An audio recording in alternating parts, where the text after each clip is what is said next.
আবার নতুন গল্পে আপনাদের সামনে হাজির হয়েছি। এই গল্পের নাম হচ্ছে শাঁকচুন্নির ভোজবাড়ি খাওয়া। তো চলুন গল্প শুরু করা যাক। বিশেষ কিছুই দেরি করব না, আশা করি সবাই ভালো আছেন। এই কামনা করে আজকের গল্প এখানেই শুরু করছি। পলাশপুর বলে একটা সুন্দর গ্রাম। সেই গ্রামের এক পাশ দিয়ে নদী বয়ে চলেছে। চারিদিকে শস্য শ্যামলা, চারিদিকে সবুজ ধানের ক্ষেত, চারিদিকে শস্য শ্যামলায় ভরে রয়েছে এই গ্রাম। এখানকার গ্রামের মানুষেরা সহজ সরল এবং সবাই খুব সাহসী, উদ্যমী এবং একে অপরের পরিপূরক বা পরোপকারী বললেই চলে। সেই গ্রামে এক রাত্রে সবাইকে দেখা গেল একটি বড় বিয়েবাড়ি থেকে সবাই ফিরে আসছে। সবার মুখেই কিছু না কিছু হাসি, কারুর মুখে খুব গল্প, কেউ হয়তো অন্যের সাথে কোনো কথোপকথন করছে। বউ, বাচ্চা, বুড়ো বুড়ি, মধ্যবয়স্ক লোক থেকে শুরু করে সবাই কেউ কেউ বিয়েবাড়ির দিকে যাচ্ছে, আবার কেউ কেউ বিয়েবাড়ি থেকে রওনা হয়ে হয়তো খাবার দাবারের পর্ব শেষ করে বা রাতের খাওয়া দাওয়ার পর্ব শেষ করে সবাই ফিরছে। তাদের মধ্যেই দু একজন ভদ্রলোকের কথা কানে এলো। তাতে শোনা গেল, বলা হচ্ছে, জমিদার বাড়ির খাওয়াটা আজকে খুব ভালোই ছিল। হরনারায়ণ মজুমদার এই গ্রামের জমিদার, এবং তার বড় মেয়ের আজ বিয়ে ছিল, এবং সেই বিয়েতে গ্রামের প্রত্যেকটি মানুষকে নেমন্ত্রণ করা হয়েছিল। হরনারায়ণ মজুমদার ব্যক্তিগতভাবে খুবই ভদ্র, নম্র, সাহসী, সৎ, সরল ব্যক্তি, এবং তিনি কোনো প্রজার ওপর, তার গ্রামের কোনো লোকের ওপর কখনো কোনো অত্যাচার বা অন্যায় উনি হতে দেন না। এবং খাজনা বাবদ যা উনি পান বা যে যা পায় তাই ওনাকে দেয়, তাতে ওনার কোনো কটূক্তি নেই, এবং উনি মনে করেন সবই ঈশ্বরের দান। তারই বড় মেয়ের বিয়েতে আজকে সবাইয়ের নিমন্ত্রণ ছিল। সেই গ্রামেরই একটি মেয়ে ছিল, তার নাম হচ্ছে পুতুল। পুতুল এই গ্রামের একটি ছোট্ট গ্রাম্য পরিবারের মেয়ে।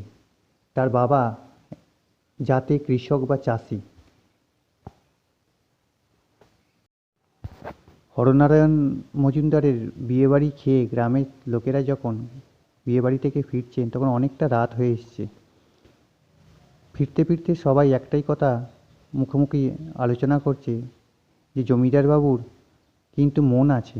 জমিদারবাবু গ্রামের প্রত্যেকটা মানুষকে সমান চোখে দেখেন, এবং ওনার ভালোবাসা বা ওনার আতিথেয়তায় কোনো খামতি নেই, এবং উনি যেভাবে খাইয়েছেন তাতে পেট সবার আইঢাই করছে। এত পেট ভর্তি খাওয়া দাওয়া বা এত সুন্দর আয়োজন বা এত রকমের পদ আজকের রান্নায় ছিল যে ভাবাই যায় না।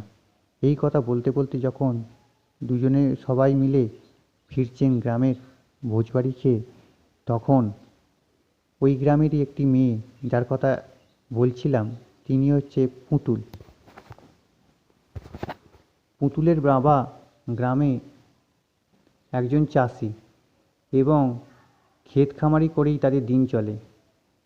পুতুলদের বাড়িতেও নিমন্ত্রণপত্র এসেছিল, কিন্তু পুতুলদের বাড়িতে বাবা চাষের জমির জন্যে সার আনবার জন্যে শহরে যাওয়ায় তাড়াতাড়ি করে ফিরতে পারেননি। তাই পুতুলের মায়েরও আর আজকের ভোজবাড়ি খেতে আসা হয়নি।